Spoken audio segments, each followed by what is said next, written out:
This ain't no joke, this ain't no game. This that CSZ game. They said pull up, so I came. You better put some respect on their name. Yeah, 55, what's goody? Kill the vibe, how could he? Big Cardinal on the hoodie. Let me break it down for you fully. This ain't your average broadcast. This ain't just no podcast. The mother shows spread fake news. We just call them broadcast. West, Joey, Sam, Sean, Dunk. And you know that boy Higgy. He said he don't want no small fries. Tell them they better make them biggie.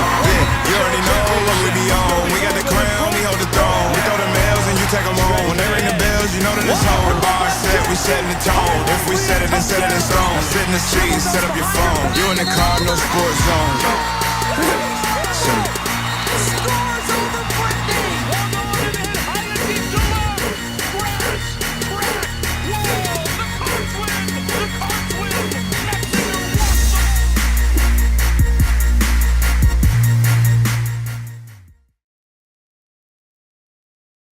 Welcome, everybody, to this week's episode of the Cardinal Sports Zone podcast, coming to you live from the Collision Course Crew Studios. I'm your host, Jeremy Wahman. Here are my co-hosts for the evening. First off, we got Joe Wahman. What's up, guys? Happy Thanksgiving. Happy Thanksgiving. The notorious HIG is in the house. What's good, everybody?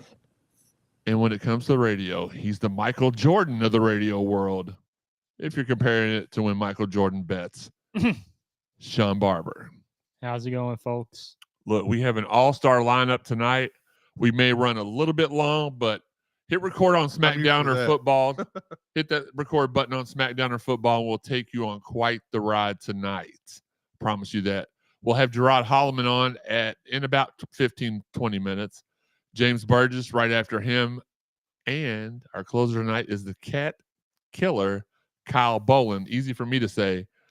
And you never know who's going to pop on throughout the show either. That was one of my nicknames in high school, too. Unbelievable.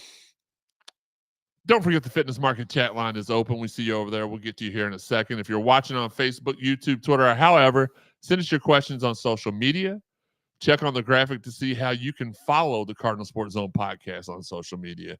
And to help support the show monetarily, hit that. We have a guest actually popping in. We'll get him on right after we make this big introduction, because you know how we do. Hit that thumbs up button while you're here on YouTube. Make sure you are watching on YouTube if you can. It helps us out more if you're following us there. We appreciate it. And we're able to get you more shows out like the one we did earlier today. It was an impromptu live with 55. We let you know the show rundown for tonight. As always, listen, the Ravon Sports app. It's an awesome app that not only do you sign up for it and you get in the chat rooms on game days, you talk to like-minded fans who are not being negative, but they also every week, we were off this week, but every week we bring you Cardinal athletes past and present. The first week was Shane and Mike James. Then we had Willie Tyler and Cameron Kelly. Then we had Jada Curry on one week, and last week baseball players, JT Benson and Carson Liggett, and then we had another set of baseball players that I forgot. I apologize. I did that last night too.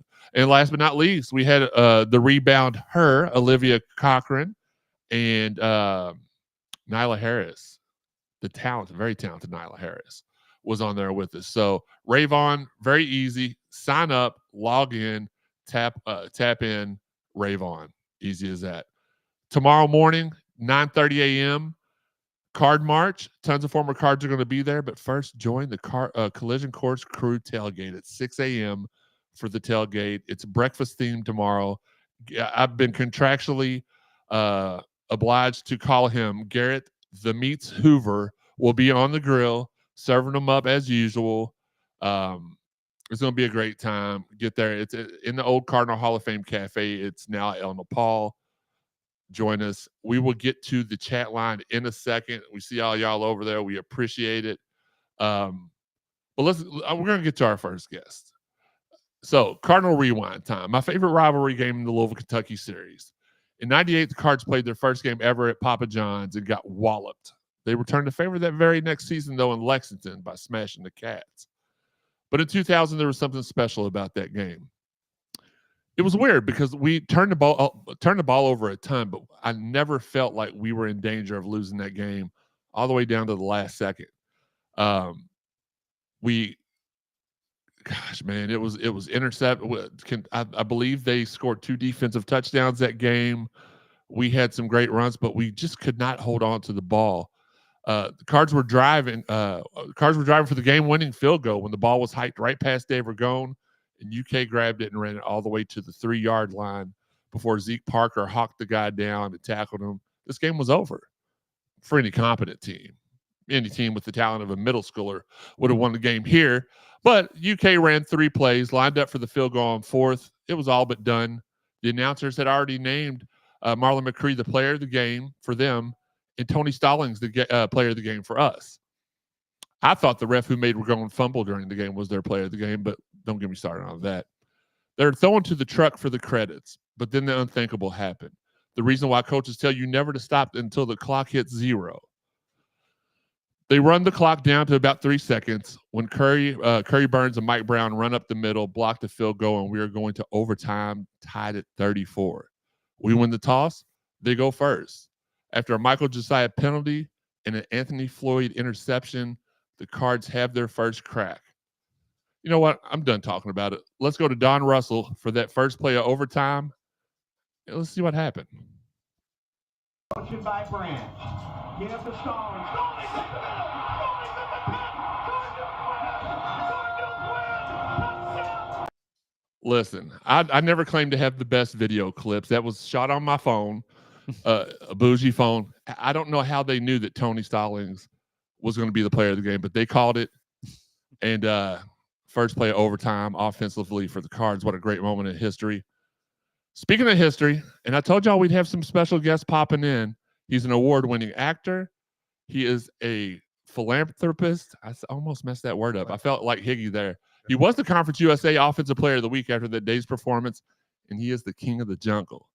It's the man, the myth, the legend, TC Stallings joining us. TC, what's good, man? What's up, y'all? How y'all doing? We're doing good. Did I do you justice with that intro? Hey, I'm good. Anybody say 1 or 2 nice things about you, it's all good. So I appreciate it. And that brought back some memories, though, man. UK week always bring back good memories. I was watching that game, and I always do that when it's a big rivalry week like Miami or Florida State or those blue guys. I always watch my favorite games from that, and I did not I remembered that you won the game for us there at the end. Obviously, that's what stuck out, but I did not remember that we almost gave it away, and that and that we had turned the ball over so many times that game, multiple times. So and they scored 2 defensive. It almost reminded me of the game in Lexington that we played a couple years ago. I want to say who was maybe Lamar's last year. We turned the ball. Trash can game. It could have been, but it was a similar situation where it went back and forth. They actually went up 13-0 on us that game, and it was a mess. But I don't want to talk about them. We're not here to talk about them. We're here to talk about the man of the hour, TC Stallings, and your Louisville football Cardinals versus the team down the road. Yeah. Listen, I want to get the formalities out of the way. I always tell people, ask me what's my favorite reality TV show of all time, and most people say Big Brother. Most people say Survivor. I very unapologetically say King of the Jungle. What? Look, and that came out like a couple years after Survivor, so it wasn't like a Survivor knockoff, but a lot of similarities. But your all season took off, and for you to win the very first season. Now I don't remember if there were any seasons after. I believe there was at least one more. Yeah, there was 3 seasons. I won season 2. You won season 2. Okay, yeah. So then y'all started the same year as Survivor, then. Yeah, it kind of was one of those things where I think that's probably where they got the idea from, and they just wanted to, put an animal spin on it so it could be on Animal Planet, and it worked. I mean, it was the #1 rated show on their network. I'm just doing it for fun. I'm actually, I had just came back to finish my degree because I had left Louisville early to try to get in the NFL. I didn't finish school, so I was coming back just to do that. I'm playing for the Fire while I'm trying to make it to the NFL. So I had no plans to be on TV. Saw the show, audition on a whim, end up getting picked, and I'm like, well, I might as well go ahead and see what I got. Next thing I know, I win the whole thing. So, and I was cheering for you the whole time. Obviously, anytime a Louisville athlete did the same thing with Jennifer Hoffman when she won she actually competed on The Amazing Race twice. She lost the first time, but Teresa, didn't you? If I don't ask my wife a question during the show, she gets salty sometimes. Didn't you win like an all-star season of The Amazing Race? Okay. She's listening to the show. She's not answered. So she'll answer me here in a few minutes. If I don't include her, she gets mad. If I do include her, she gets mad. It is what it is. So back to the program. And this is, for those of y'all that don't know, I'm calling him TC because that's what he wants to be called now. His name when he was at Louisville was Tony Stallings. You know, it's funny. That's still the T still says for Tony. Here's the deal. When I was going to ask you. That was I was leading into that question. Yeah, man. Like, can I still call you Tony, or do I have to call you? I'm being respectful. Absolutely. Okay. Listen, the only Tony Stallings. The C stands for Charles. It's my middle name. Okay. When I went in 2012, when I knew I was going to go out to Hollywood and start acting, I knew I had to make my own name, make my own way. And I'm looking. I Google Tony Stallings. And you get all kinds of Tony Stallings. Like you get a little bit of me, but mostly you get all kinds of people. It was like an axe murderer, real estate guy, just all the different things. And I'm just like, the whole thing about going out here is nobody knows me in Hollywood. I'm trying to make it in the movie business.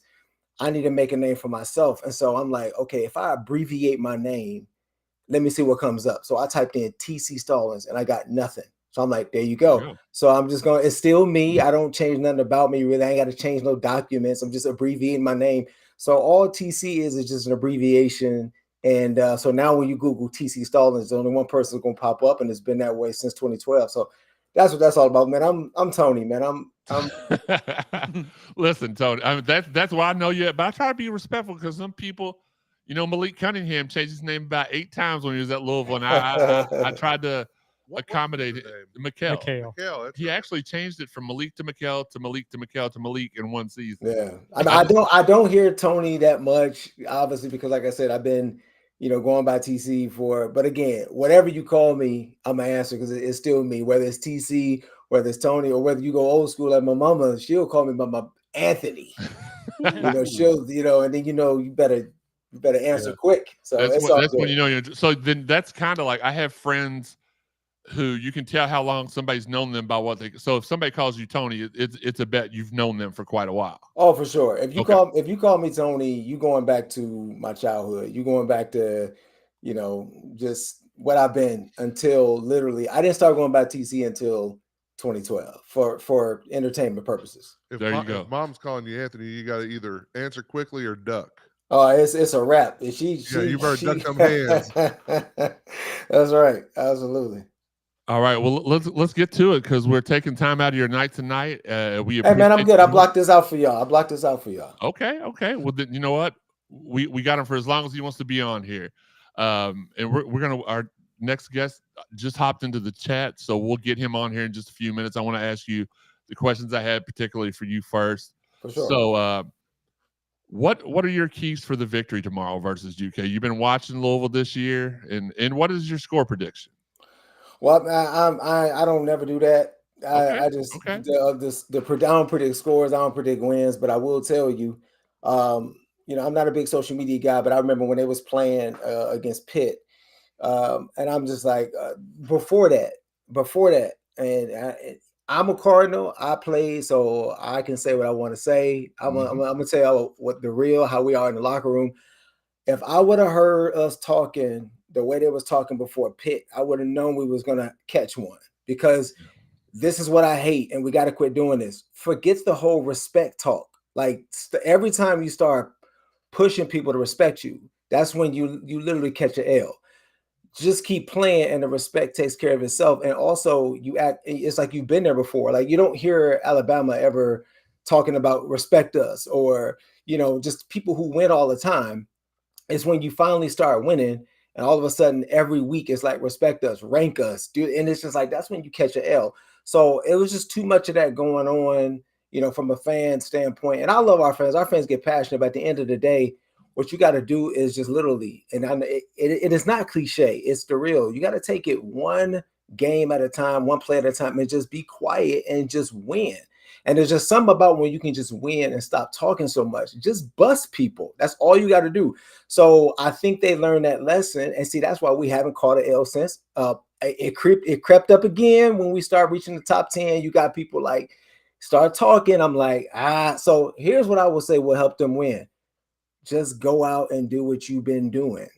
And I know it sounds, just go, what you have been doing for the last 9 games work. You go out and you do it. And now from a strategy standpoint, from a player standpoint, I will tell you, everybody comes out hype. Don't let the first minute wipe you out. You know, everybody come out and hit hard, run fast, screaming too much, jumping too much, swing. But then now it's the third quarter. Where did all that go? And you ain't got it no more. So you got to pace yourself and be like, we've been here before. We got so much more to play for than y'all do. We know why y'all here. Y'all trying to spoil something. We just got to win the game. And so we're going to relax. We're better than y'all. We know we're better than y'all. We're going to relax, take this play by play, win this game, get out of here. Thank you. Good night. If they can do that, it's going to be fine. If they get caught up in everything else, it might be tough. Again, we got Tony Stallings on here with us, everybody. And I've had people ask me that all week, and I've told them that, but I was like, I'm going to ask so they can hear it first offhand. We're going to get this other guest in here, but really quick. You told me earlier when we were talking that, and I hate to keep going back to this, but I love the show. You said something to me earlier about King of the Jungle being re-released. When is that going to happen? And where can fans, or when you do have more information, can you shoot it to me so I can send it out to King of the Jungle Nation, which I'm pretty sure is just me and about 500 other people. It's all good, man. It's there was 12 other people on the show, so like the fans of that show were all over. And the third season wasn't as good as the second season, so the show ended up getting canceled and it kind of got left off the radar. I reached out to Animal Planet a couple years ago actually and asked them for those for the whole show. Okay. Because my kids were too young to see it, and they gave them to me, and so I'm going to actually just put it on my website for everybody to be able to see. There's some things you got to do for copyright purposes, but it will be there on my website. My website is www.tcstallings.life, Life, and you'll see it where it just says the King of the Jungle Experience, and you better click on it. And for everybody who never saw the show, they'll be able to see it right there. So that'll be sometime next year, early next year. So okay. Well, breaking news. Y'all heard it here first. And Higgy, you'll be able to watch it because you were about 2 years old when it came out? 2 or 3, yeah.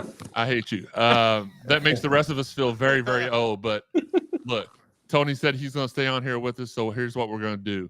And let me make sure, because I am the producer. I'm the host. I do everything together. Our next guest, they called him Hot Robbery. We called him a Jim Thorpe Award winner. We called him Mr. Steal Your Ball. He holds the record with 14 interceptions in 2014. Actually, he picked 3 more off on 2-point conversions that don't count for the total. They count with me, though. He is 5th all-time in career interceptions at Louisville. He was the first one that made it cool to wear the number 8, and he was drafted by my Steelers. From the 305 in Southridge High School, it's our guy, Gerod Holliman. Gerod, what's good, man? What's going on? Nothing much, man. Thank you for taking time out to talk with us tonight. We really do appreciate it. No problem at all. What you been up to, man? Man, I've been grinding. I've been coaching, working, traveling, because I have my 2 oldest kids live here, so I travel back and forth between here and Miami. I coach Little League football, 11 years and under. We actually won the Pop Warner Bowl, the STC, Sean Taylor Classic. Congrats on that. Appreciate it. Well, look, I was looking through your stats, and I guess I never realized that according to the Louisville record books, all of your interceptions were in that one season. I should have known. I should have put the numbers together. I thought you may have had more your sophomore year, but 5th all-time for total interceptions. That's crazy. Here at Louisville, we don't really rank players in order. We don't say this person's number 1. We have tiers. My gold level tier 1 DBs of all time: Sam Madison, Ray Buchanan, Anthony Floyd, Kerry Rhodes, Willie Gay, Jair Alexander, and you. And that wasn't even really a question. It was just a fact. Y'all are the best we've ever seen here. So, and we appreciate everything you did for the university. Again, I still think that those 2-point conversion interceptions should have counted towards your total, but it is what it is. No, most definitely. Those are some great names you named too. Yeah, man.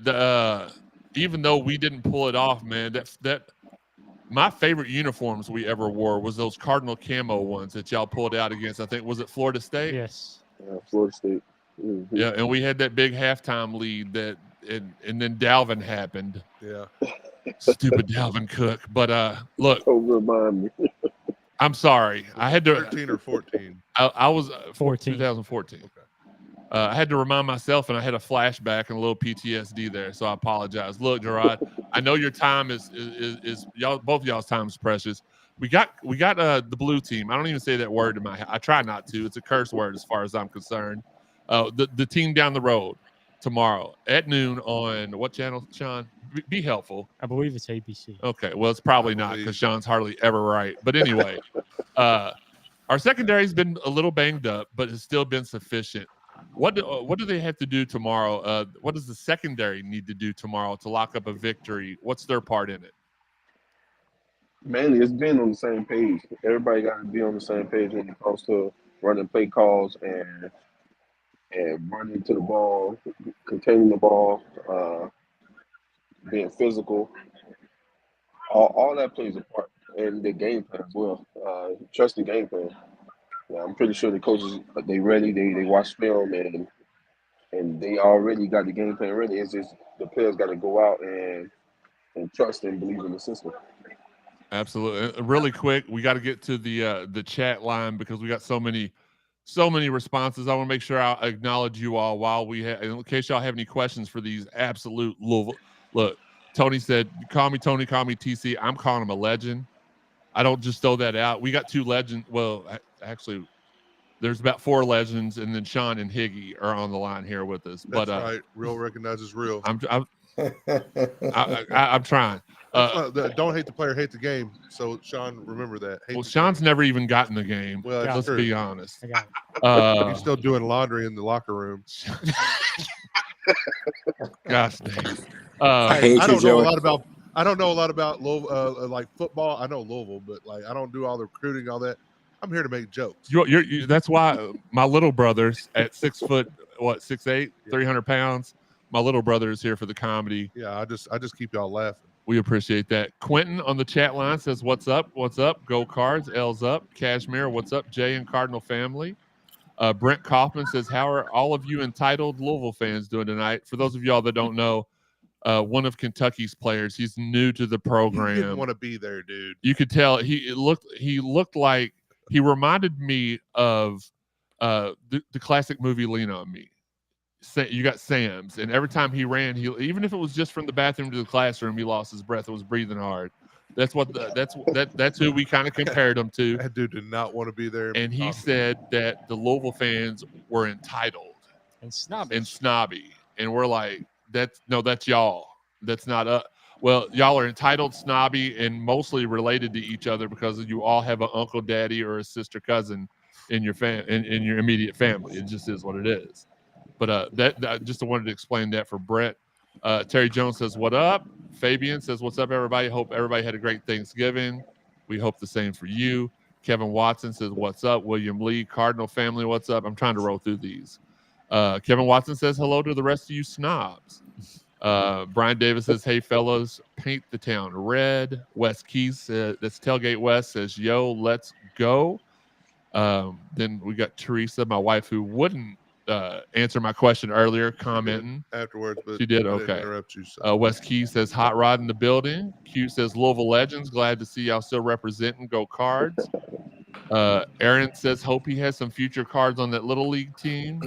Justin, go Cards. John Lindemann, hi there. Wes Brocky, what's up? Go Cards. Beat Dirty Duty K. Duty K. Okay. Yeah. Well, I don't know if that's what he meant. Poop. Wes's daughter, I say this every time, but I find it pertinent to say, is one of the stars of the new Netflix hit series Wrestlers that's based here in Louisville, Kentucky. She's the little girl who's talking trash to all the wrestlers at the end that talk trash just as well as the wrestlers do. And that's a great promotion, and they have great wrestling and promos there as well. But yeah, so let's get back to the questions. And I want to hear you break this down because you are, as far as I'm concerned, you are a defensive expert and mastermind. What are your thoughts on Kentucky's offense, and what defense, if you were the defensive coordinator, what defense would you run against them? Man, that's tough. I honestly, I haven't really watched Kentucky play this year. See, I'm that's the not right. really a I've got fan, right, but- Gerard. Right next to it, I've got the correct answer is I don't watch them bums. So you got that one correct. So for a bum team, though, what kind of defense would you run against a bum team? It depends on like what personnel they come out. Really, like if they come out with a 3 wide receiver set, more than likely I excelled in the cover 4. So that's gonna be my go-to off rip, because what I can do in cover 4, it kind of gives the safeties a little more leeway in being able to play the run and the pass, and you playing everything from depth with help from the linebacker underneath as well. I think I agree with you. And Sean, I'm gonna ask for your expertise there in a second. I think we should have ran cover 2 against Miami last week, and we didn't. Give us a couple more guys to put there in the box. And Kentucky, they're I just said a cuss word. There's $1 in the swear jar. Their strength is their running game, and Miami's strength was the running game. And we've typically handled running game teams well, as we did with Virginia and Notre Dame. We handled them pretty well. Duke, got them. What kind of let me ask you this, and then maybe Gerard will change his answer. Maybe he'll stick to it. It is what it is. What kind of an offense does that blue team down the road run? It's mainly give it to Ray Davis, although lately they've been trying to let Devin Leary win the game, and I it hope hasn't they do worked that out for tomorrow. them at all because he's not that good. No. He knows us. So I think they're going to try to run the ball against us. I just think that's what they're going to do. They're going to be like, okay, yeah, we screwed up last week. Let's just give it to Ray Davis and hope he can win us the game. And I think if you stop Ray Davis, you kill Kentucky. Blitz every down. Blitz every down. And the good news is, because if you blitz on the run, you're right there with the run anyway. Absolutely. Make that dude start dancing back there. Absolutely. And the good news coming out of well, they've not officially said it, but if you've watched his Instagram feed at all, which every time something happens, I get 100 DMs with, hey, did you see this? Did you see this? And most of the time I haven't because I don't really do Instagram that much, but Jarvis Brownlee is doing the gritty on Instagram. So it looks like he's going to be good to go tomorrow. We've been waiting for him to get cleared. We lost Gerard there for a second. Hopefully we'll get him back. We'll again being the producer. Okay. Is he back yet? No, he's not back yet. Oh. Is he? No. Look, there's There Gerard. There he is. All right, Gerard, you're back. Good. I was trying to stall a little bit. See what you did there, Tony. Yeah, I didn't try to Tony Stallings, but that would have involved me running to the end zone unabated with nobody near me. Like Gerard's team could have tackled that guy better than Kentucky tried to tackle him. Swear it again. Gosh dang it, another $1 in the jar. All right, well let me ask you this: what would you do offensively against them? You said that you don't really watch them, so you don't really know their weak and strong points. And Sean has kind of alluded to the fact that they're just a running team. They're gonna get the Ray. If Ray's their guys, then that's who we watch. Honestly, from a defense standpoint, we always we got to find out where he at on the field. If he goes out wide, then you got to make sure someone's up on him tight, someone's over top. If he's getting it from the backfield, we gonna obviously send pressure out. All right, my bad. I'm sorry. I've got our guy Brandon Radcliffe is texting me because he's trying to get our next guest passed in. He's having trouble logging into the site and stuff. So we'll just talk for a few more minutes until we get him hopped in here. But do you give? Tony said he don't give predictions. Do you give predictions? I mean, it don't hurt. I predict 34-21. 34-21. Okay. I like it. All right, 34-21. Bill Jones in the chat says he just got back from Afghanistan. Okay. Yeah. I don't know why he would even go to why did he go to Lexington on Thanksgiving Friday? I believe. Okay, well. Here's something I will say, man. Everybody, I mean, obviously the simple thing to do is focus on the offense and defense, but like I said, man, I played against them 5 times.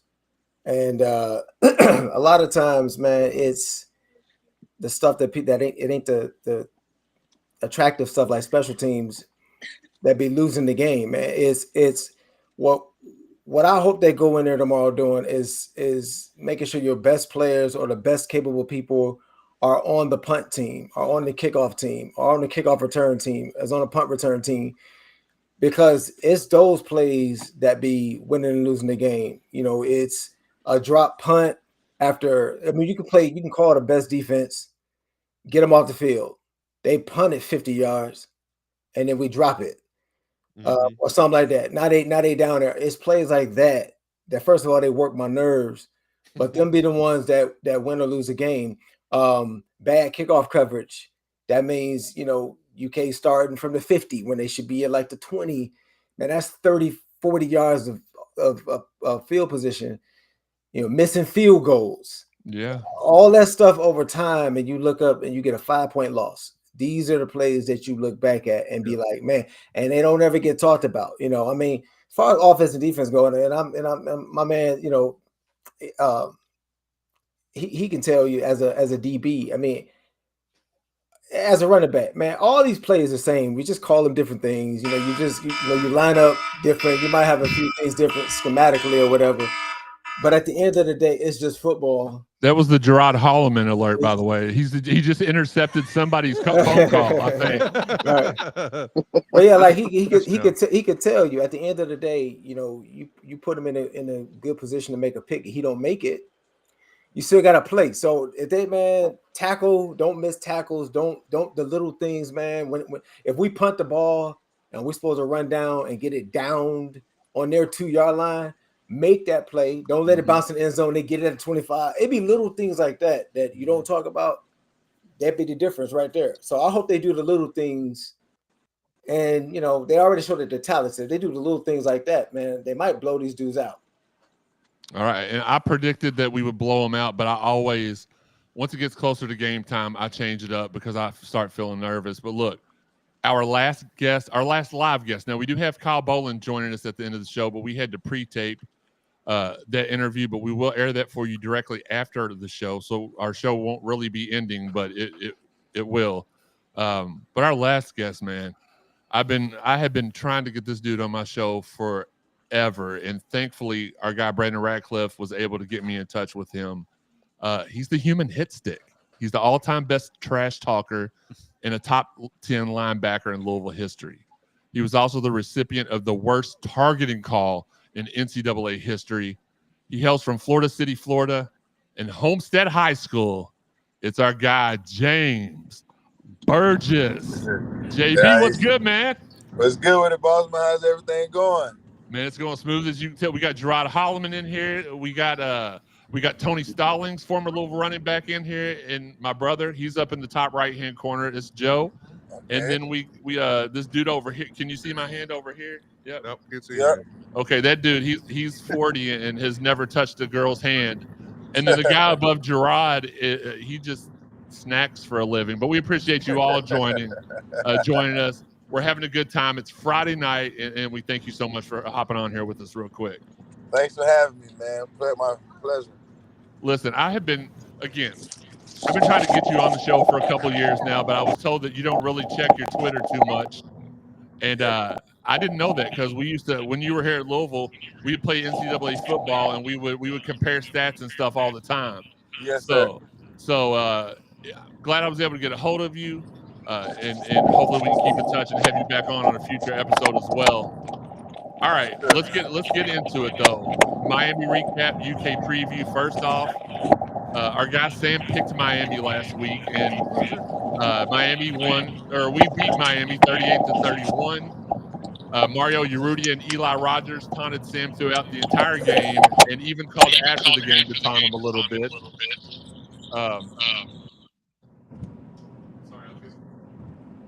I was getting a little bit of feedback there from my microphone. I apologize. They threw a Hail Mary that failed. I kind of expected it to be successful. Jack Plummer's Jack Plummer. He's 10-1. You get the good and the bad with him. I saw him have his first game where he started out shaky, but he turned it around. Normally he starts out shaky. He ends up shaky, but he's still been able to win games. That Pittsburgh game, as Tony's talked about and as Gerod's talked about, it was really an anomaly because you had one of our starting offensive guards slip in the practice line, in the stretch line, and tore his ACL.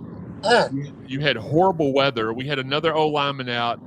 Hard Jordan was injured but played. Thrash was injured. I don't think Thrash played at all. No, he played. Did he? Yeah, he played. Okay, so that's only played 2 plays. right. Jawar only played 2 plays, and then I believe Brownlee was still out that game. Correct? No, he was in. He was in. Is that the game he got hurt in? I think it was. Okay, thank you. You are useful, Sean. Thank you. But the defense played its worst game of the season last week, other than Pitt. The Cards win, secure a 10-win season, which I predicted before the year, and got a berth in the ACC title game. First 11-win season since 2013. First win ever in Miami. New Year's Six Bowl is in our sights. Kentucky at noon tomorrow.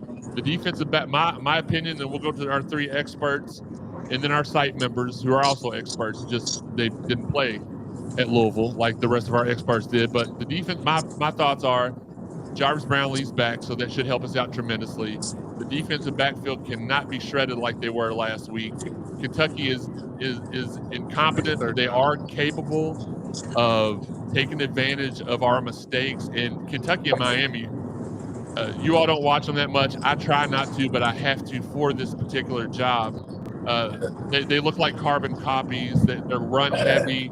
Their quarterback is not that great, but Miami's quarterback kind of pulled something out of his rear end last week and played really well. That's been something else that's kind of happened against us a couple of times with Virginia's quarterback and Duke's quarterback. Kind of do it well. Virginia's more so than Virginia Tech and Virginia Pitt.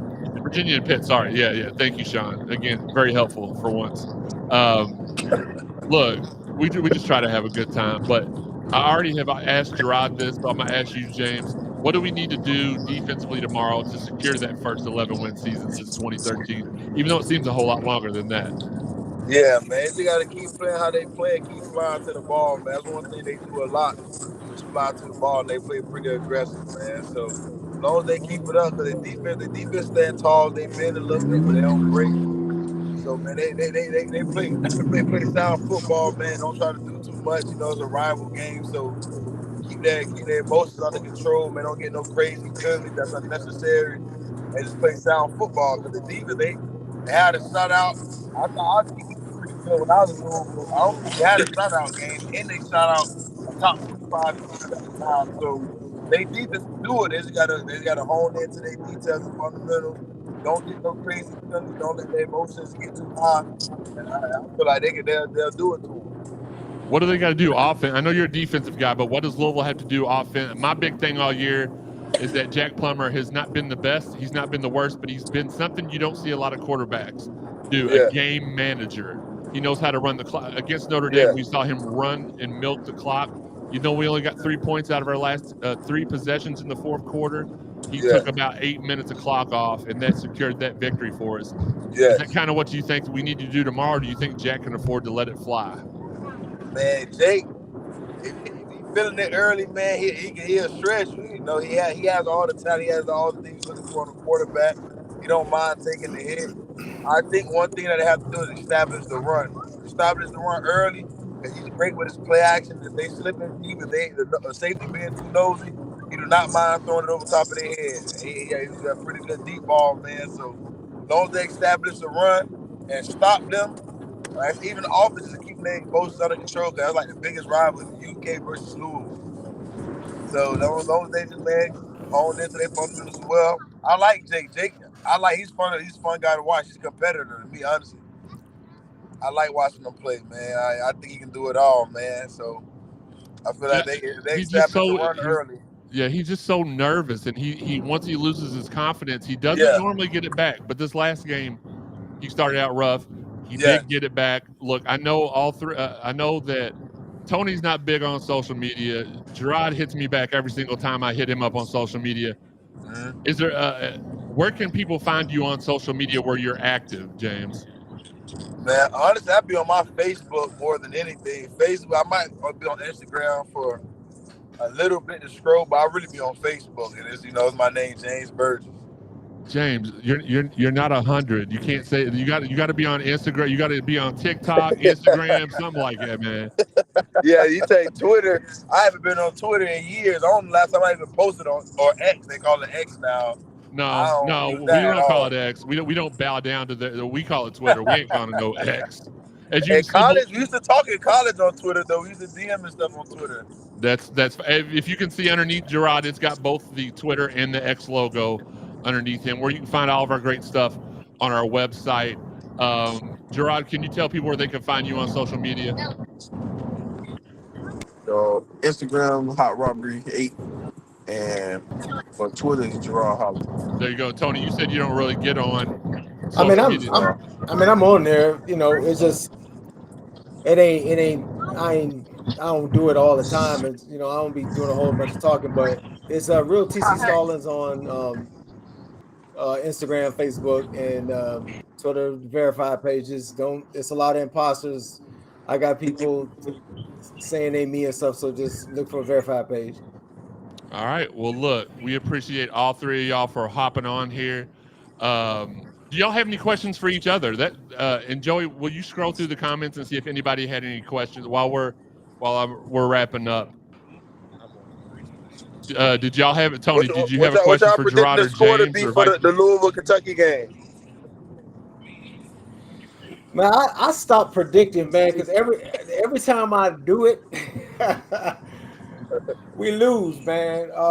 And I ain't used to losing to these boys. You know, so I ain't got nothing to say, dog. There we go. Look, nothing. Yeah. Oh, we know. I know me and Gerard, we undefeated versus Kentucky. So hey, man, they gotta keep going, keep that train rolling. How many times y'all play against them though?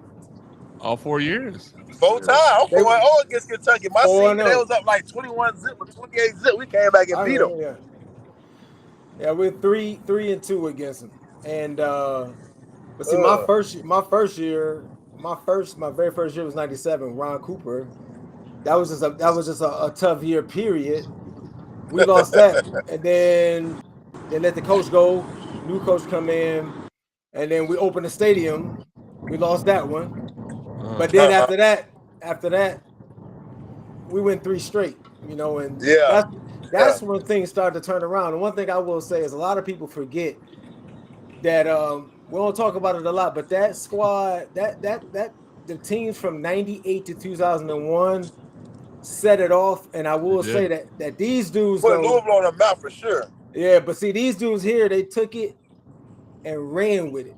Absolutely. And just took it to a nice another level to where now you got to start building more seats on the stadium and all of that kind of stuff and whatever. But man, that '98 through 2001 period, I never forget that. That's what, you know, we're 12-1, 11-2, you know, back-to-back conference championships and getting ranked high and beating, you know, and all of that. And then people like, yo, we can come and do that. And then they just came and just ran with it, you know. So absolutely, I think it's dope. You handed the ball off to them when you're used to getting the ball handed off to you. For sure. Well, after like that kind of started going that direction, that's when those guys down the road decided they didn't want to play the first game of the season because they were tired of starting off 0-1. That's true. That's true. And, I mean, it's just the undeniable truth. They were tired of starting off 0-1. I like it at the end though. We never got a chance to do that. I like it. I like it at the end because think about it. It's an out of conference game, really. You kind of, I mean, y'all know what it is. We don't have to win it, but you have to win it. You know. Yeah. So at any given moment, man, a team can just blow it for the other team, or both teams can have a lot riding on it because we're in different conferences. You can be ranked nationally, or we can both suck, and it's still a big game at the end of the year. You know, but at the beginning, man, it's like. You know, people still trying to find themselves, and you ain't as sharp.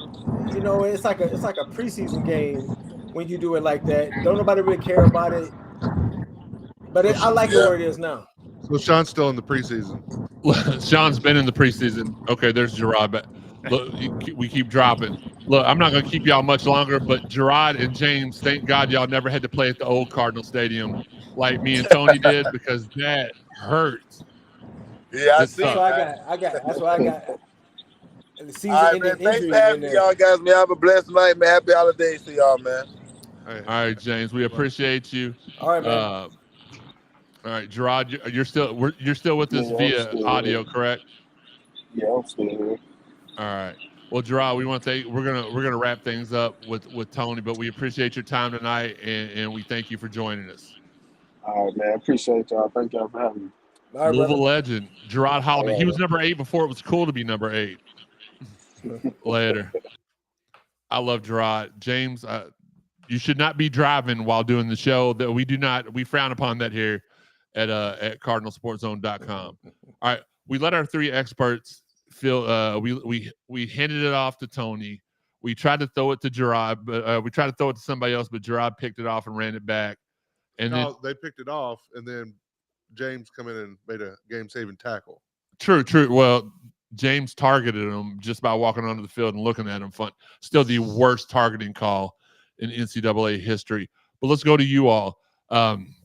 Joey, I'll go to you first. The serious part of this question will go to you. Your breakdown and your prediction for this game. And I know a lot of people have already said a lot of stuff, but it's going to be the same thing it's been for the last 11 weeks or 10 weeks, whatever. 11. Run the ball 30-plus times. Defense does what they did now. We got Brownlee back that'll help with those over-the-middle, wide-open tight end plays or receiver plays. One guy's not going to get 7-8 receptions on us like that. But ground and pound, defense wins championships. Just run the ball. So what's your score? I'm going to say 24-13 Cards. Okay, so you're predicting a little offensive struggle. Well, no, not struggle.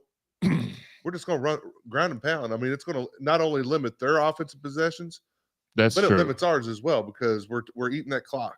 I think we score 4 times in the first half, regardless. I had to make sure. The clock. Sean, I'm not gonna even make a joke this time. We're gonna take it real serious. Sean wants to run it up the middle. He does want to run it up the middle. He's not even got a fake handoff though. I'm sorry, Sean. Look, it is what it is. Your breakdown and your prediction for the game, and then we'll go to Higgy, and then we'll catch up on the chat line. Y'all have been real patient with us. Whenever you have 3 guests and 3 hosts join, it does take a long time to get things going. We apologize for that, even though we have provided you with top flight, elite entertainment tonight. But go ahead, Sean. What do we have to do, or what do you see happening tomorrow? What is your prediction? We have to stop Ray Davis, make Devin Leary beat us, and then pick off his passes when he throws a bad one because he's a terrible passer. Horrible passer. He's a horrible passer. Blitz every down. Offensively, run the ball. That's just like Joey. I'm backing up Joey that, except I want Jack Plummer when he gets when he has the opportunity to play action to hit the pass because he's had open passes. He just doesn't hit them all the time. Get the ball up a little bit. Just hit if you hit the pass, for instance, the Jamari Thrash pass at Pittsburgh, the Jamari Thrash pass at Miami. Yeah, he's just off a little bit. That's what I tell people. If he could just be a little bit more accurate, we would be dangerous. Yeah, it's simple as that. If he can just hit his passes, we're going to kill them tomorrow. It will be. That's the thing, though. Can he hit his passes? That's the only thing. Let's give him a little credit over the course of the season, though. Early on in the season, we complained that he wasn't getting like on those QB hurries, things like that. That he wasn't getting rid of the ball. Yeah, he's at least doing that. He has learned how to, he has progressed in that, getting rid of the ball, and taking off and getting some yards. Yes, to keep it from being a negative play a bunch too. But he's got 10-1. That's all I'm saying. Listen, I joked last week before the game. I said, are we getting great value Jack Plummer or are we getting name brand Jack Plummer? And we started out with Big K Jack Plummer and ended up with Kraft Jack Macaroni and Jack. K's in that or Jackaroni and cheese. Was that what you call it? I don't know. It is what it is. 35-13. 35-13. Look, for me, Higgy, I'm gonna throw to you here in a second. I want to get my point first in case you try to steal some of my stuff. Here's my thing. Jack Plummer is consistently inconsistent, if that makes sense. He is literally learning his touch away from this being a 49-7. For me, if he can hit all of his receivers, this is a 49-17 victory. If he doesn't and it's a normal Jack Plummer game, and he's had some where he's excelled, had some where he didn't, then it's probably a 28 to 13 or 28 to 17. I still think, regardless, I think we pull out the victory tomorrow. I've talked to, I won't say their names, but I've talked to a variety, a plethora. What's another word, Sean? A bevy? Abundance. An abundance of Louisville players throughout the week doing my research for this game. A gaggle. A gaggle. There you go. A lot of Louisville players this week, and the one thing that they said to me without me even having to get it, just, hey man, what's going on? How you feel about the game this week? The common theme is we know we need to get a big victory over them for you all, not for them, not for Coach Brom, not for us, the fans. And I don't. It's hard when you are media / fan because you're always fan first, and when you're a former player. Even though I got the least amount of clock out of everybody who was just on this live stream. That was on the roster at Louisville. Oh. I don't mean like clock in life. Yeah. Sorry, Sean. Sean seems like he's the butt of the joke tonight, but wait, we've got Higgy still to talk. He'll pick up the slack here, but I just think he is a tweak away from us blowing this team out of the water tomorrow. Higgy, remember, speak slow and confident. How do you feel like the game's going to end up tomorrow? Like, first, my prediction is 41-14. I'll say that. The reason I say that, we're going to make them one-dimensional. There's no way in hell that Ron English has got to do what he's got to do. So, defense will step up, lock the running game. We'll pack the box, do everything we need to do. We'll win this game big. I love when we go big in the box. There's a reason why we don't really let Higgy talk too much. He just showed you why. Back to the text line real quick. Ron English is going to do what there's look, no way in hell Ron English is going to do what he's going to do. I didn't get it either, but again, it is what it is. Uncle Larry on the chat line said, that's right, I'm the uncle for the entire fan base. He is a very loyal member of Card Nation. John Lindemann wants to know if Sam picked against us again. He did not. Camilla York says, go Cards. Bill Jones says, yo. Daniel Spencer says, go Cards. What's up, Daniel? Host of Ringside Podcast, which I'm a co-host of, a wrestling podcast. Biggest Biscuits on watching on Facebook now. Uh-oh, we're not worthy. Dave Skull in the building. We're going to have him on sometime. Yeah. Aaron says Ray Davis and Dane Key was complaining after the last game, so you know they're going to try to force it to them this week. John Lindemann said James Burgess and Higgy, your stomach keeps growling. Sean has the best defense. That's true. Fabian says congratulations to the seniors. Beat that team down the road. Wes Brocky, we love all of our legends. Great to see them. Cards forever.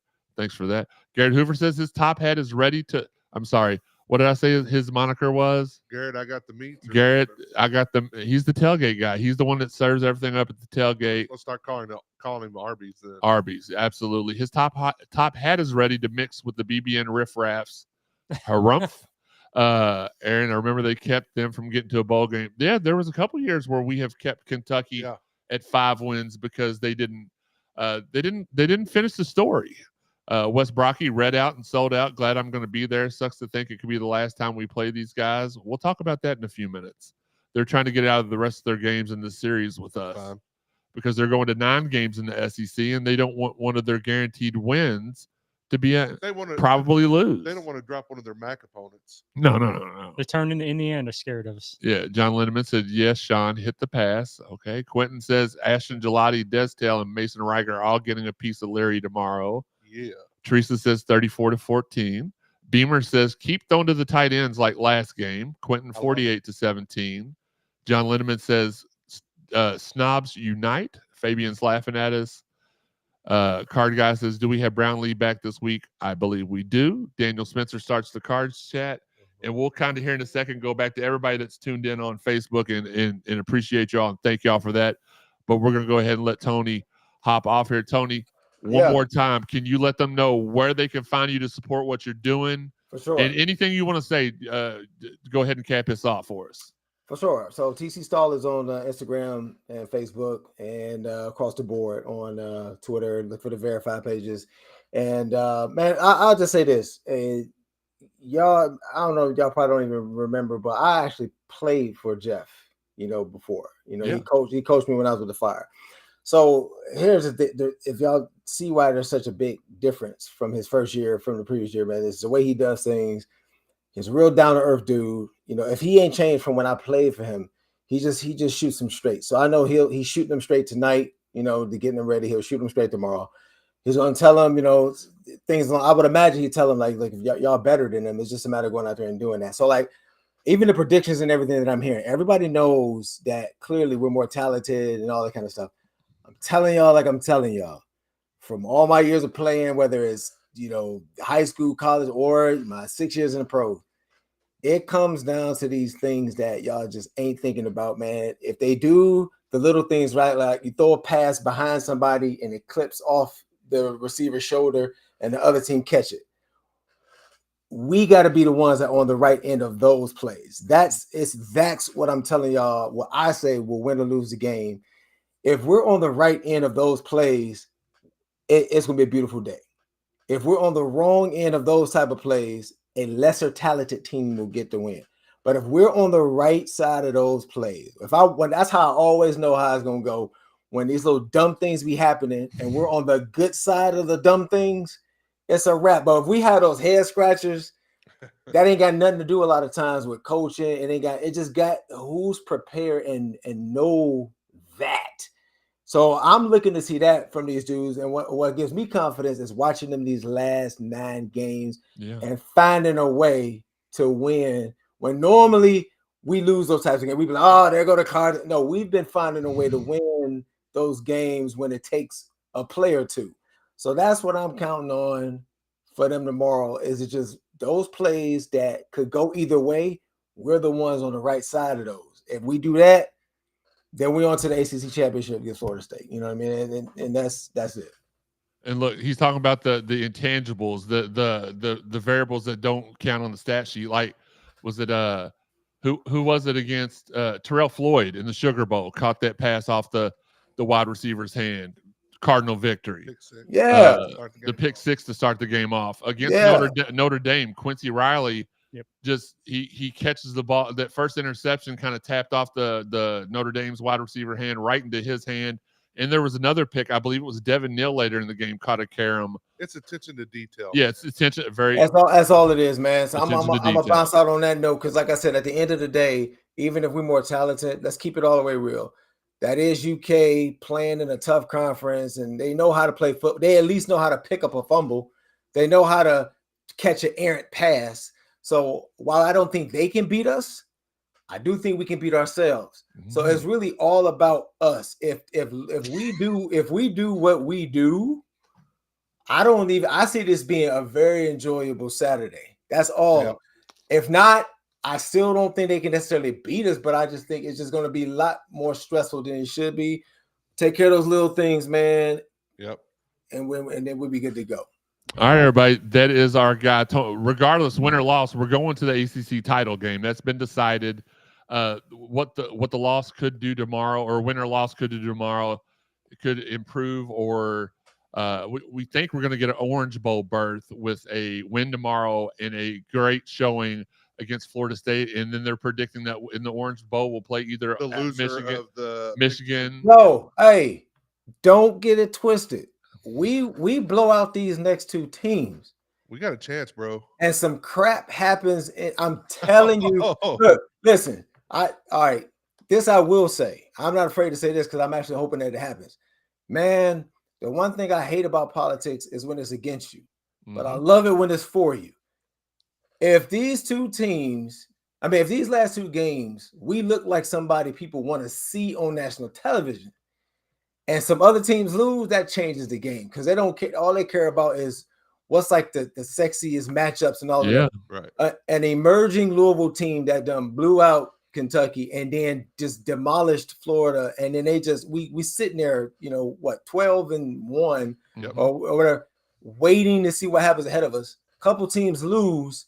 Now you might slide in at number 4. It is not out of the realm of possibility. It's not. And matter of fact, I'm glad you look. We didn't plan that. Great segue. Before we let him go, tonight after the podcast, Sean's going to post my latest story, which shows you what all needs to happen for us to make that 4th spot to get in the college football games of interest for tomorrow and the next week. We'll have it there at CardinalSportZone.com right after the show. Tony, thank you so much. All right, I want to have you back on, man. You've been. Don't tell anybody else, and I'm not just saying this. You should probably be hosting the show yourself. Man, hey, we will come back on because I'm getting ready to. I can't even talk about it. Okay. I am working on some big projects in the film industry. You know what I mean? So, trying to take things to a whole. I'll put us on the map. I'll put us on the map that way. It's gonna be big. That's all I'll say, and I'll leave it at that. So, am watching. I'm gonna crawl back under my rock, but I am watching Go Cards, handle the little things, and let's go and get this W. All right, y'all. That's Louisville legend Tony Stallings. Tony, thank you so much. I always appreciate your friendship, and I appreciate what you stand for as a person too. Thank you, man. I appreciate it. Great example, folks. Tony Stallings, everybody. Go Cards. All right, look, man. Tony Stallings is back. No, okay, he's off. I don't know why it's done. It's done this the last. I got goosebumps over here. Listen, he's not lying. Your pizza just the timer just went that could be his high. That could be his blood pressure. I'm not really sure. John Lindemann says Shittakus. I didn't want to say that with Tony because Tony is a man of, he's a faith. You should have told me that before. Well, I thought you knew. No. I thought you did your homework on our guest. Oh, wait a minute. He didn't. Never mind. When did I ever do that? That's true. Well, he wasn't a playing guest either. He popped on. Card Guy says, do we have Brownlee back this week? Yes. Oh, okay. We already read through these. So interestingly enough, there's only 10 teams left on like the draft or the betting sites that they're giving odds to win the national championship. We're number 9. Oklahoma, like we're at plus 7,500. Oklahoma's at plus 50,000. But we're still there. So we got Daniel's cards chant. I remember that. John Lindemann said that shaky, like being able to shake a woman's hand. You're John Lindemann's a douche. Yeah. And we'll talk about that next episode. We won't talk about that today. Sean, Sean should probably punch John in his testicles. Can I say 4? Can I say 4? Well, you go ahead. John's a whore. I tried to time that right. It may not have come through. D-Wall Beat says 100% right, Tony. Got to win the 50-50 plays. Funny, but it was. Sorry, buddy. Uncle Larry says Cards 28, Kitty Cat 17. Joey, while I'm getting this next part out of the way, will you kind of go through the Facebook? You've said them all. I've already said everybody that's joined. Yeah. No. So shout out to Rob Black. He's watching. Dave Scull, our man, he's watching. We appreciate it. Rhonda Simpson watching. John Jeffries. Steve Franconia, Daniel Spencer, Jeremy Lucas, Bill Jones, Lee Newton, David Noltemeyer, Lisa Nelson. What's up, Lisa? Wes Brocky, we've already acknowledged you. Russell Deakins is in here. What's up, Russell? That's the TV star. That's Teresa's cousin. He's a TV star this week. Yeah. Benjamin Hemp, he is pray for him. He is Paige's husband.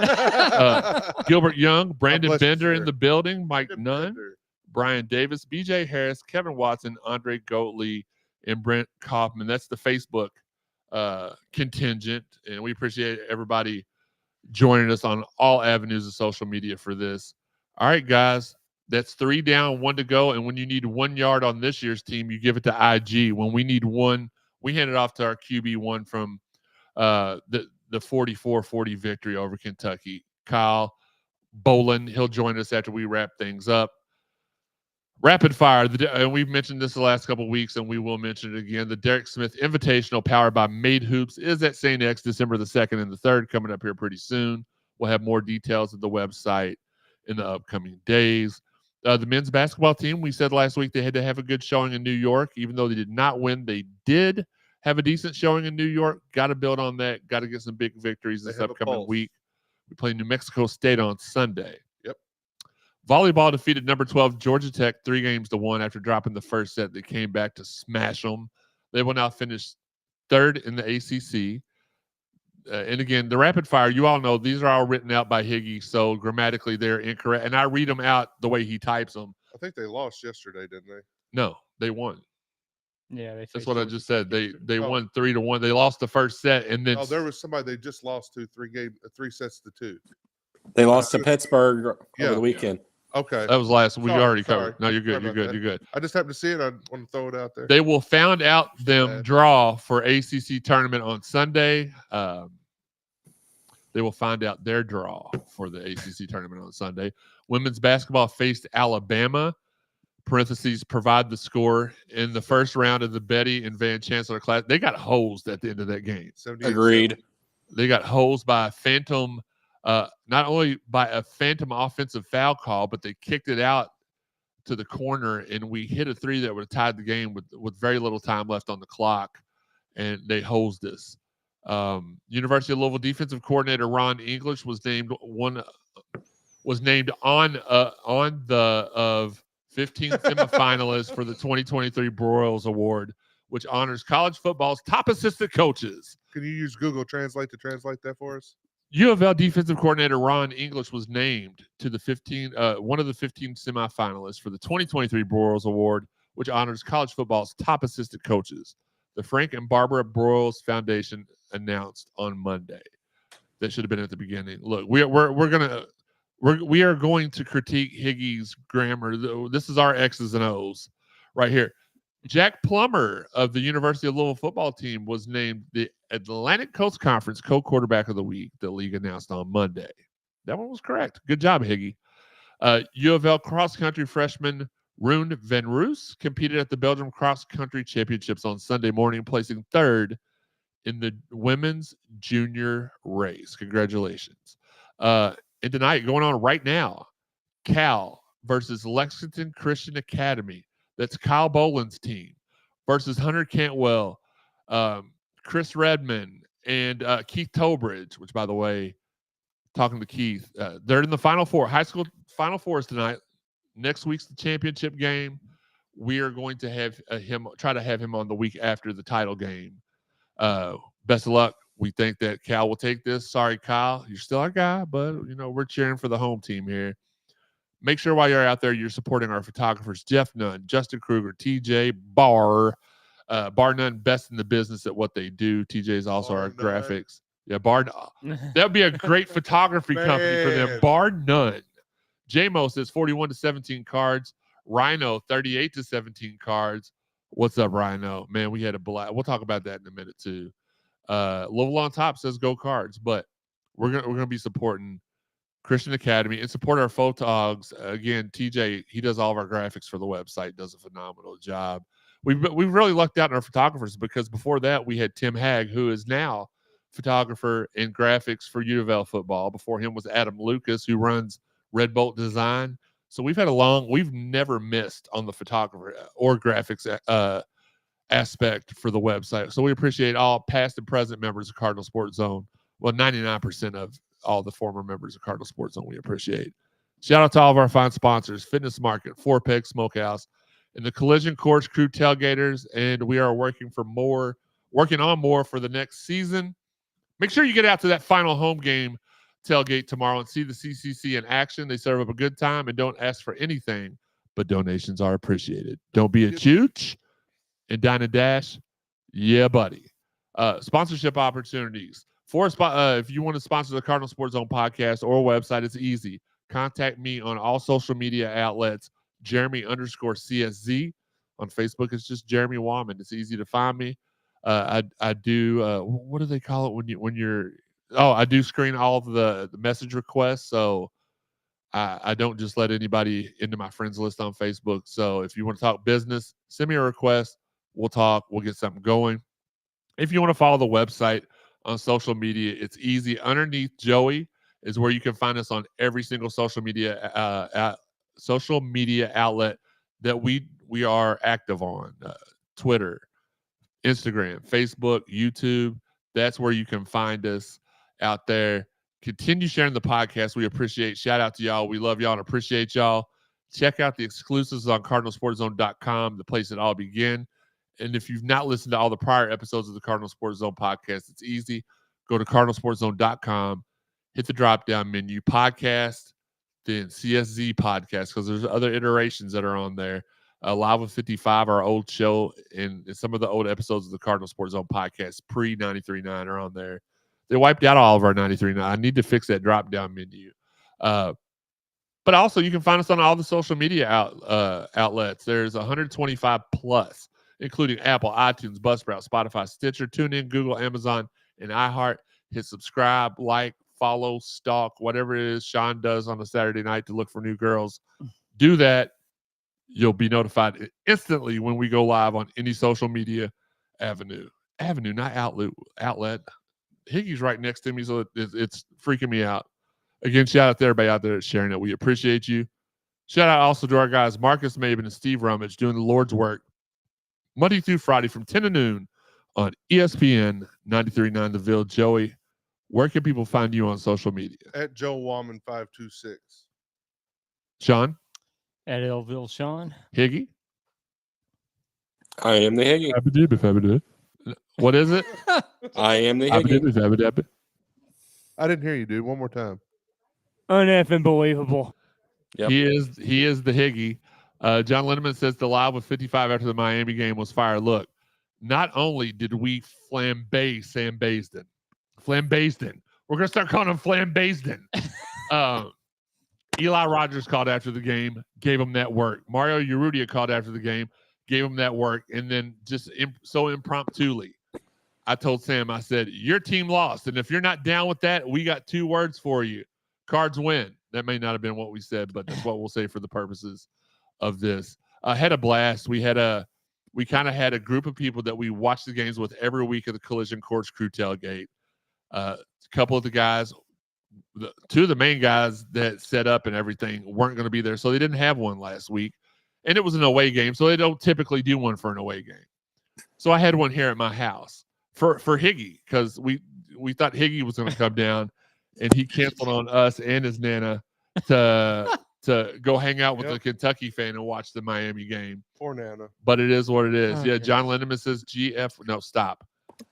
Aaron says, where can I see that live? Funny you should ask. All you have to do is go to youtube.com/Cardinal Sports Zone 55. Click on it. Click on the lives. It will say live with 55. It'll be the one. Let me see. You know what? It's live TV. We don't care. Live TV, pal. We will go to the YouTube studio. You can find. I'll tell you which live with 55 it is. It is live with 55, episode 21, ACC edition. It's the one it's pretty cool. It was awesome. John, no, that we did not say GFY. We're a Christian household here for the. That's my saying. Yeah, that's Joey's saying anyway. So. Episode 200. Oh, no. Did everybody? Yeah, they gave their social media. Episode 200 is coming up. This is 192, guys. Pretty good. And we have been consistent. That's what happens when you stay out of the hospital. It's been a good time. Stay tuned to our social media and subscribe to us. Yeah, I don't know if y'all knew that, but I was like laid up in the hospital for 4 months. Died 87 times. I almost died 192 times. It was crazy. As many times as we have episodes, but. So we should be by 200 by now, but we're not. Had a 4-month layoff. I digress. Nevertheless, episode 200 coming up. Give us some ideas. What should we do? Should we do anything special? Episode 100, we had the founders. Myself, Justin Rink, Steve Rummage were in the building. We did a reunion show. Don't want to do that again. And we have had yes, Wes Brocky said, Gracie said, boo cats. They're a bunch of babies. Absolutely. Mm-hmm. Aaron, absolutely. We'll check on that after this one. It was a great time. Y'all go check out our YouTube page. We're going to put out more exclusive content. Joey's working on a new YouTube series. Sean's working on a new one. It should be a good time. Higgy's working on.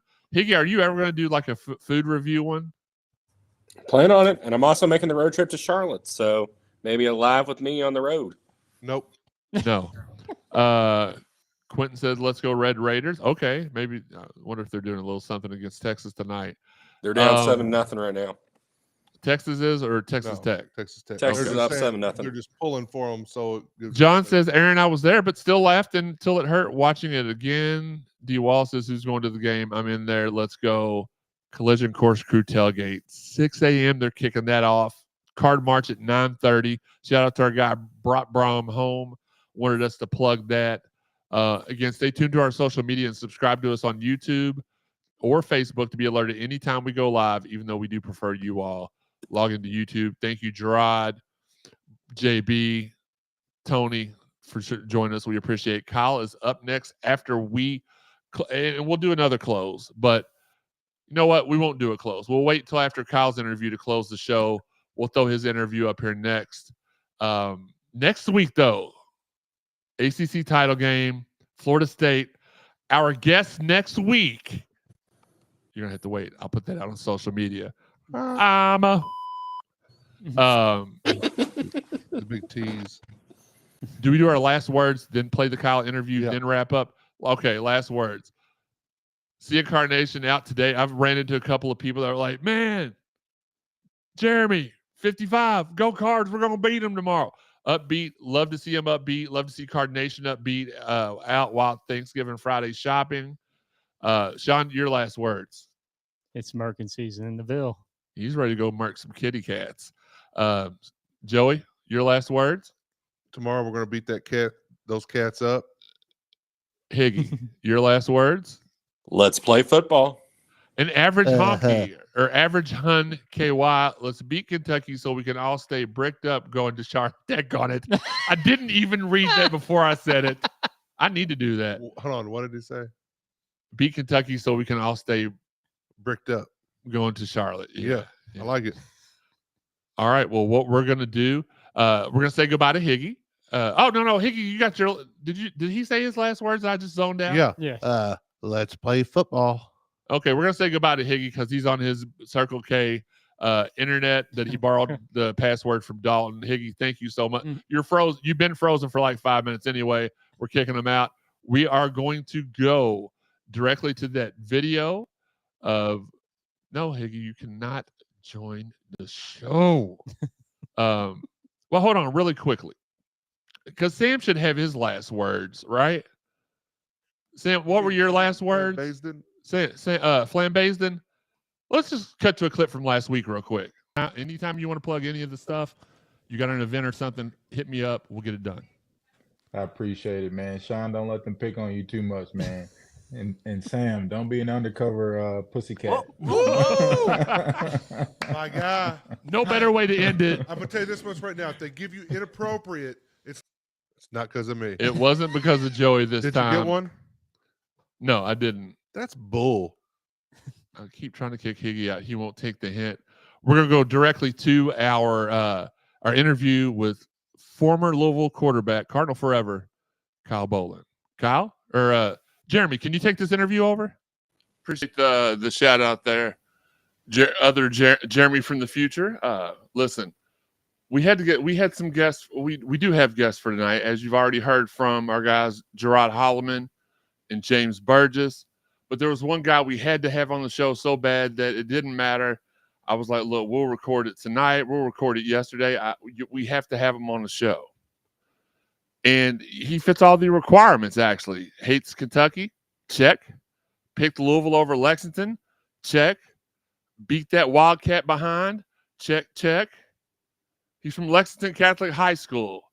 He was and will forever be our Cardinal quarterback, the cat killer, Kyle Bolin. Kyle, what's good, my man?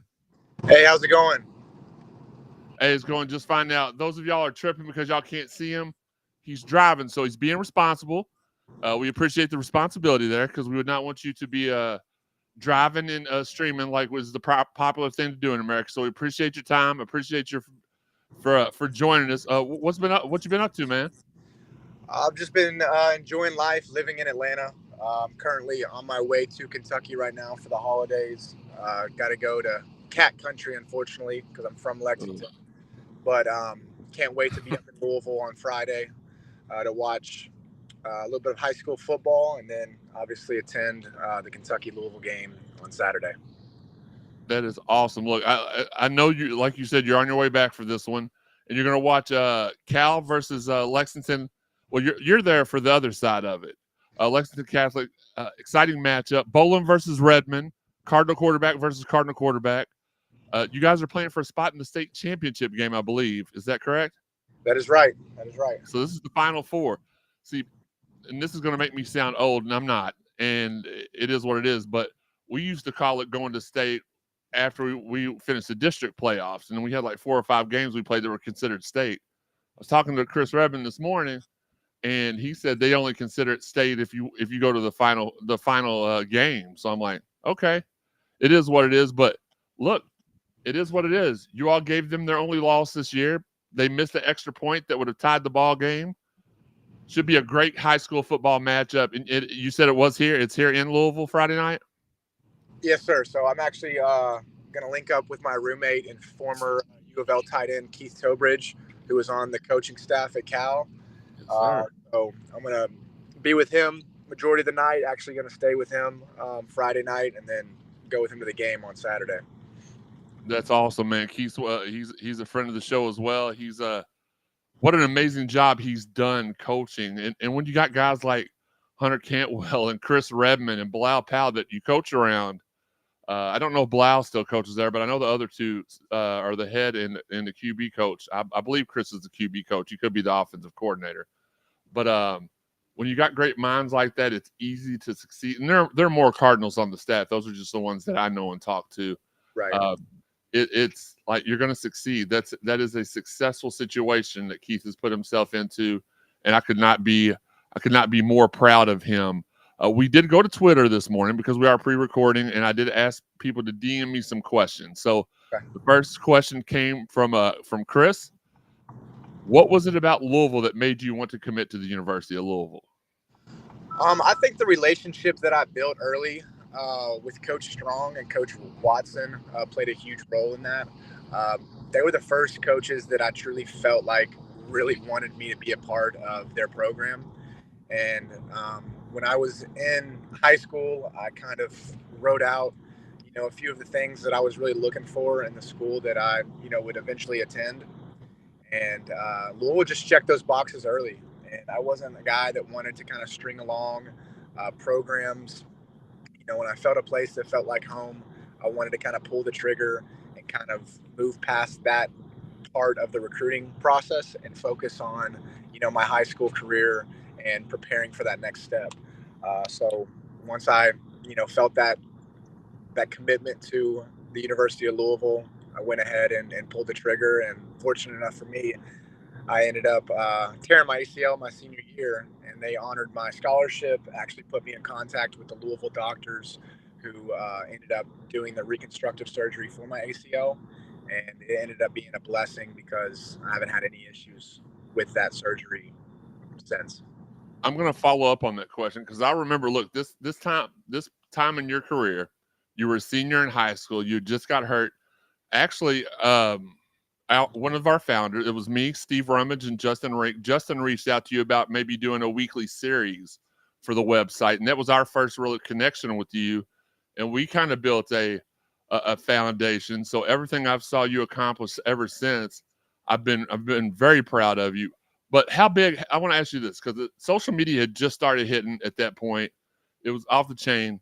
The hashtag was Bolin to Quick. How big of a difference did it play? How important was it for you for James Quick? Because I think you committed first, and then he committed. How big was? I could be wrong on that. It's been a while, but how big was his commitment to the University of Louisville to your commitment?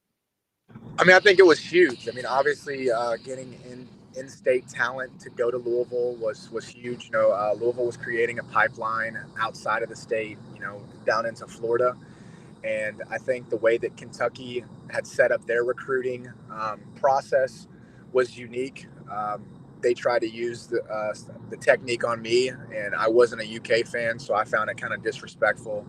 I've talked about it in a few of my interviews where, they didn't really recruit any in-town or in-state talent until basically their senior year, so that when, those guys went to camps outside of Kentucky, those programs were not willing to pull the trigger on a kid that's from Kentucky that's not received a scholarship from the University of Kentucky when the University of Kentucky is, the lower level SEC school. So what ended up happening was that Kentucky would come in the senior year, offer that scholarship. Most of those bigger programs would already have their guys either committed or heavily recruited. And by that time, when you're an in-state guy and you're choosing from Western Kentucky, the University of Kentucky, and, maybe Miami of Ohio, they're banking on the fact that you're a Kentucky fan and you're going to choose the University of Kentucky every time. But fortunate enough for me, I had Cincinnati, I had Louisville, and I wasn't a big Kentucky fan. I was actually a huge Tennessee fan growing up. So when I realized that's what they were doing, that's when I kind of lost the respect for the coaching staff at that point and decided to, go with Louisville. And then the fact that James followed after me was just a huge point in our recruiting class, and then also in the history of University of Louisville's recruiting class. Absolutely. We got another question from our he's our food guy here on the show, Higgy. Higgy wants to know, what is your favorite place to eat in Atlanta, and is the Varsity in your top 3? It's actually funny. I was talking to my girlfriend the other day about the Varsity, and it's just something that you always see when you're driving through Atlanta, because if you're headed down 75, you see that huge V. Mm-hmm. And I've actually never eaten there. So, okay. Maybe this is fate. Maybe I need to go to the Varsity and check it out, since I've been here for 3 years and still haven't been there. But as far as my favorite place to go, it's tough. There's a lot of really, really, really good food spots. I'm not proud to say this, but a lot of the games that I watch, I do end up going to like Twin Peaks, which is right down the street from where I live. And I've created a pretty good like community of guys that we just watch games with and have a good time. But when it comes to actually like legit food, man, that's really tough. You know what? There's a place called Copeland's. It is a seafood, like Cajun seafood place. It's, I guess, originated in New Orleans, and the few times that I've been there, I've really, really enjoyed it. All right, we'll let you QB slide on that one for sure. Higgy, thanks for asking a question that disrupted the movement of the show here. Next question from Sam. He wants to know what kind of a coach, because as everybody knows, Garrett McGee is back here in Louisville, and you did have he was here with you as well. How happy are you that he is back and he's the one leading these young men onto the field every week? I'm extremely happy that he's back. I think that he's a Louisville guy. I know that he's coached at different places, but from my experience with him at Louisville, and now seeing that he's back and kind of seeing just the type of excitement that he brings to the university and to the program, it's obvious that Louisville is home to him. As far as an athlete that played underneath him, Coach McGee was one of my favorite coaches that I've ever played underneath. He was a guy that could really get along with his players. He knew how to interact with his players. He knew how to relate to his players, since he was an athlete himself, and he just really understood what you were going through emotionally. Playing for Coach Petrino can be difficult sometimes, and it's not necessarily because of the pressure that he puts on you. It's just the pressure of just being the best player that you can be. And I have a lot of respect for Coach Petrino as well. He taught me how to have tough skin. He taught me how to not necessarily pay attention to the delivery of the message, but more so focus in on the message. And I've carried that with me into real life. And having Coach McGee there to be able to kind of mediate those conversations and be the guy that can come and put his arm around you and explain to you like the message that Coach P was trying to get across in a more subtle, calming way was huge, especially for the development of young athletes such as myself when I was playing early in my career, and then as well as Lamar early in his career as well. Absolutely. And look, we have, as far as I'm concerned, star quarterback Kyle Bolin on the line here with us. He's audio only because he's practicing safe driving and streaming, and we appreciate that. Coach McGee, he's just a great overall dude. I've had a really, really tough last 16 months. I lost my dad last July, who passed away because of cancer that couldn't be treated because of COVID. They had all the cancer facilities closed down, so he basically was sentenced to death by COVID. And then about 5 months later, in January of this year, I came down with some sort of freak illness, and I was in the hospital for about 4 months, almost died 3 times, and that's not even an exaggeration. I know you hear you when you're with your boys, you're like, oh yeah. This man, I had to have died about 52 times, but no, I really had a rough first part of the year, and Coach McGee was checking on me every couple of weeks. He even since I remember that the most when Dad passed away. He DM'd me and told me him and Coach Klinakis both actually reached out to me and was like, "Man, sorry for your loss," and that always stood out to me. And he was always so good to me when he was here at U of L, as far as interviews and giving me little tidbits to share when the team needed to get fired up and stuff. So I always appreciated him. And gosh, man, just with Coach Petrino, I only want to touch on this very, very shortly because I know the fans are over it. It is what it is. But I want to ask you a 2-part question. You go as elaborate as you want to, or as brief. Yes or no. It doesn't matter to me. At the time, and I'm guilty of it, I thought Coach Petrino just gave up on the university, and that's why he was eventually let go from his job. And I think a lot of people since he's got there's just a bad taste in people's mouth because of his departure. Fast forward to July of this past year, I lost my dad, and I saw how much of a difference that made on my everyday life. And I started to empathize with him, and I said, you know what? I hadn't experienced that in my life, so I probably was a little bit too tough on him back then. You just coach football, just play football. But at the end of the day, everybody, as a former Cardinal myself, you as a former Cardinal, everybody, we all live a regular life outside of what we do on the field or off the field, on the mic, whatever. So I started to be a little empathetic towards the situation. And at the end of the day, I wish the best for him, no matter what other things happen in his personal life that may or may not have been great or whatever. So my question to you is this: do you feel like people not understanding the full situation probably looked on his last stint here unfairly?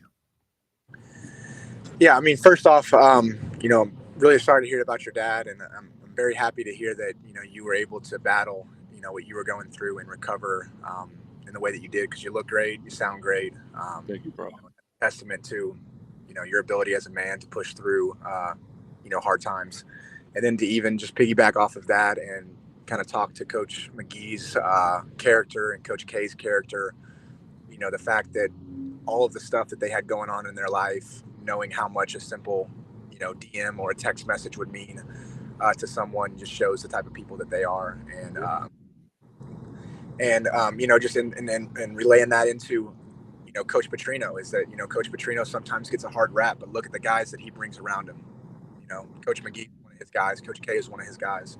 So sometimes there's a negative connotation that goes on with coaches and players that are kind of thrown into that athletic box, and we forget that athletes are human beings, coaches are human beings. We have emotions, we go through different obstacles in life, and the same obstacles that people are going through every single day, we have to battle with them, as well as perform at the highest level possible with the utmost scrutiny underneath a magnifying glass. So I wasn't part of the program when things started going downhill, but I know how Coach Petrino is, and I know that he loves the University of Louisville, and I know that Louisville is a home that he considers. And I can only imagine what he was going through after losing his father, and whether or not that had an effect on his love for the game, or his love for doing whatever he was going through in that time. I don't know, but I think it's very important for all of us to understand that people are people, and they don't always make the best decisions. They don't always handle things the right way. I'm sure looking back on the situation and how things were handled, he may have made some different decisions in hindsight. But at the end of the day, Coach Petrino has done a lot for the University of Louisville. He's given some of us, some of the best memories in Louisville football history. And I think that's something that people should not forget, moving forward.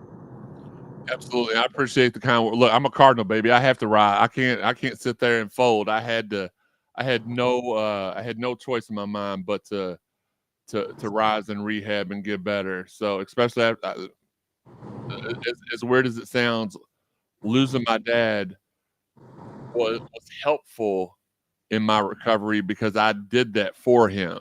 I hope that didn't come out the wrong way.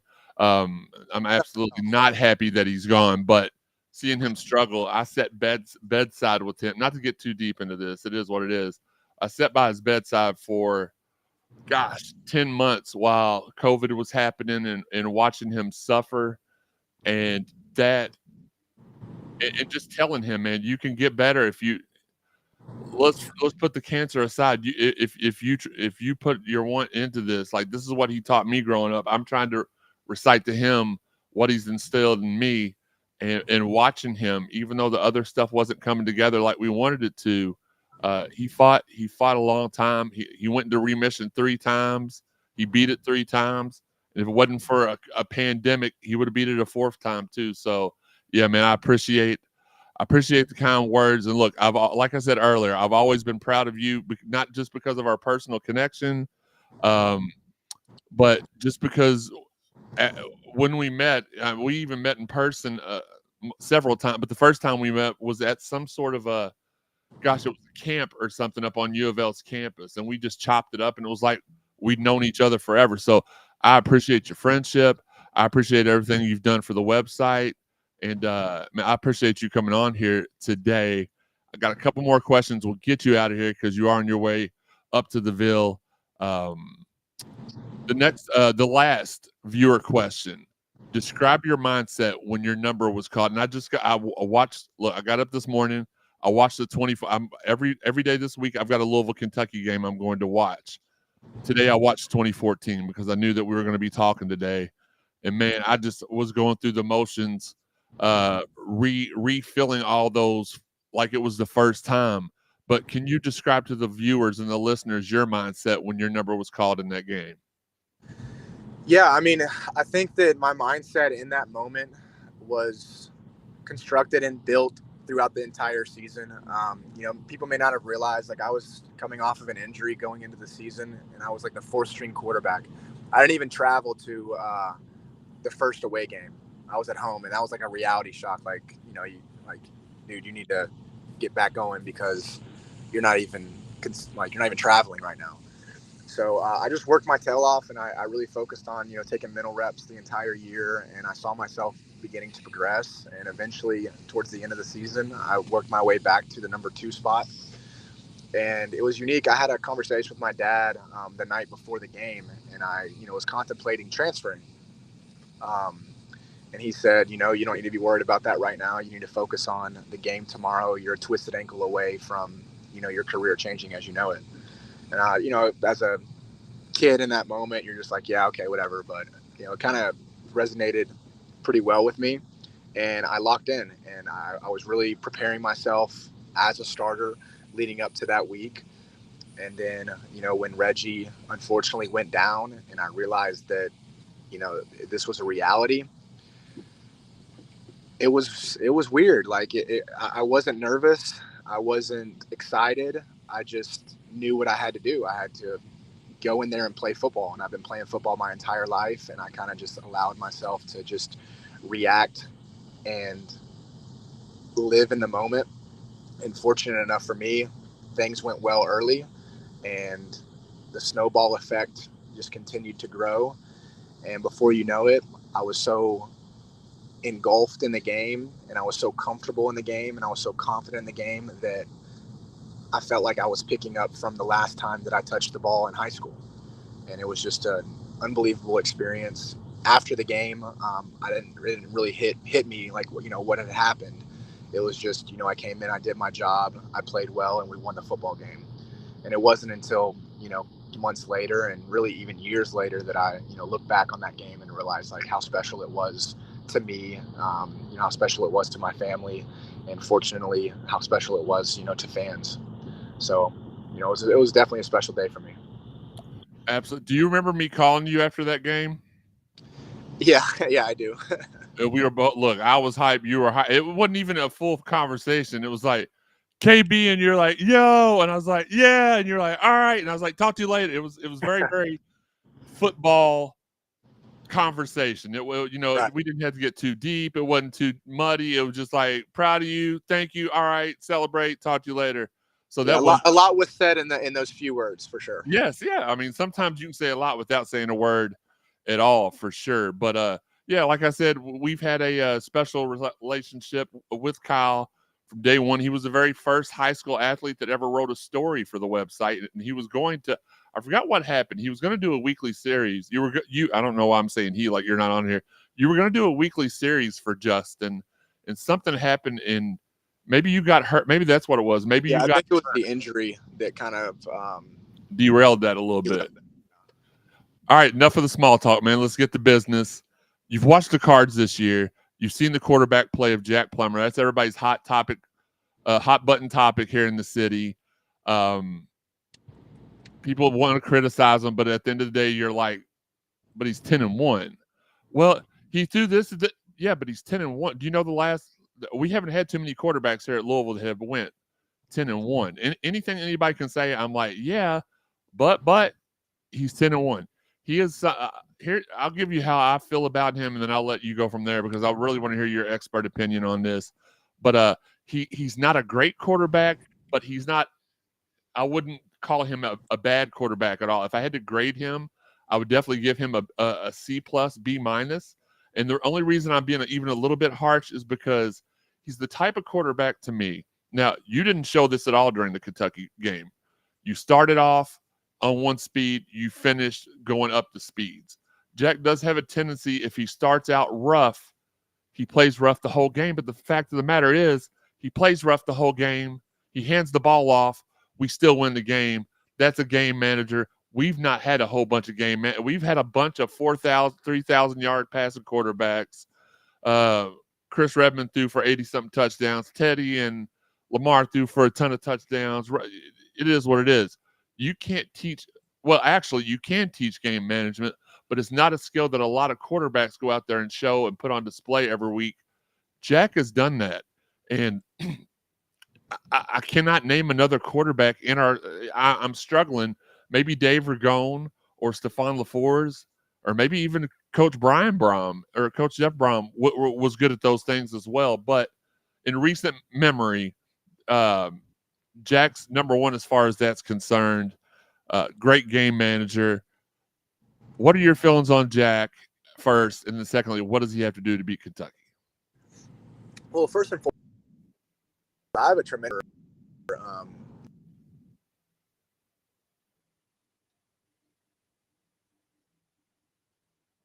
can you hear me? Yeah, I can hear you now. Yeah.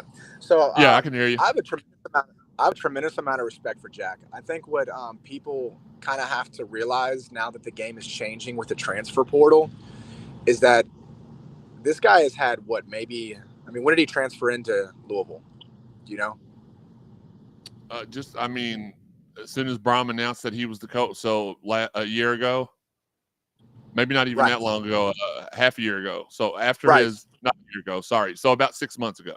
Okay, so in 6 months, Jack had to move to a completely different state, enroll in a completely new university.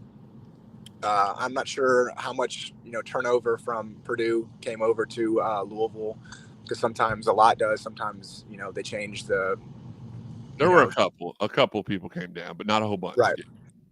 But regardless of the fact is that he only had 6 months to truly learn his receivers and create.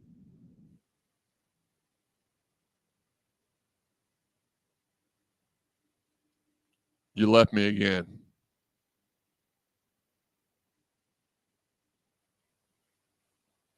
No. Kyle, where you at, man?